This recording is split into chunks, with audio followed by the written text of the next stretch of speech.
సర్కారు పథకాలు సర్కారోళ్ళు చేస్తున్న పనులు పబ్లిక్ చెప్పుకుంటేనే తెలుస్తాయి. లేకపోతే వాళ్ళేం చేస్తుండ్రో ఏమో అనుకుంటారు చాలా మంది. అందుకే సందు దొరికితే చాలు తీరొక్క తీర్ల ప్రచారం చేస్తుంటారు.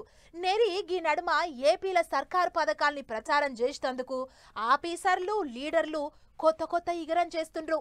ఇక చూడుర్రి, కృష్ణానది ఒడ్డు పంటి ఈసారి బొమ్మలు గీసే పోటీ పెట్టిర్రు.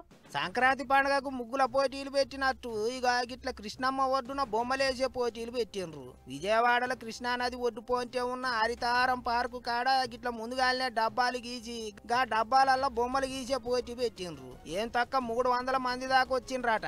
బడి పొలగాన్లు, కాలేజీ చదువులు చదివే పిల్లలు, బొమ్మలేసే ఆర్టిస్టులు గిట్ల చాలా మందే వాళ్ళ టాలెంట్ చూపించిండ్రు. మంచి మంచి బొమ్మలు వేసిండ్రు. సర్కారోళ్ళు పబ్లిక్ కు ఇస్తున్న పథకాల బొమ్మలు, చెట్లను కాపాడాలి, ప్లాస్టిక్ వాడొద్దు, నీళ్లు గలీజు చేయొద్దు, ఇగో గిసోంటి సందేశాలన్నీ బొమ్మల రూపంలో గీసిండ్రట. విజయవాడ పబ్లిక్ కు బొమ్మలు గీసే టాలెంట్ గట్టిగానే ఉన్నది కదా అన్నట్టు మాట్లాడుకున్నారు అందరూ. ఇదొకటే కాదు, పోత ఈత పోటీలు, యోగా పోటీలు, ఫోటోలు తీసే పోటీలు గిట్ల తీరు పోటీలే పెడతాం అన్నట్టు చెప్పిండ్రు ఆఫీసర్లు. ఉత్తగా పోటీలు పెట్టి బొమ్మలు వేయించి ఇంటికి తోలిచ్చుడు కాదు, బహుమానాలు కూడా ఇచ్చిండ్రు. ఫస్ట్ వచ్చిన వాళ్ళకు 10,000, సెకండ్ వచ్చిన వాళ్ళకు 7,500, మూడో ప్రైజ్ 5,000 ఇచ్చిండ్రు. ఏమైనా పబ్లిక్ కోసం ఆఫీసర్లు మంచి గురమే చేసిండ్రు. అందుకే ఐతారం ఇటువంటి పోటీలు పెట్టాలి అని కోరుకుంటారట జనాలు. అన్ని జిల్లాల్లో మున్సిపాలిటీ ఆఫీసర్లు గిట్లనే ఏదో ఓ పోటీలు పెడుతుండాలే. ఉత్తగా ఉంటే ఎట్లా అంటున్నారు ఇంగింతమంది.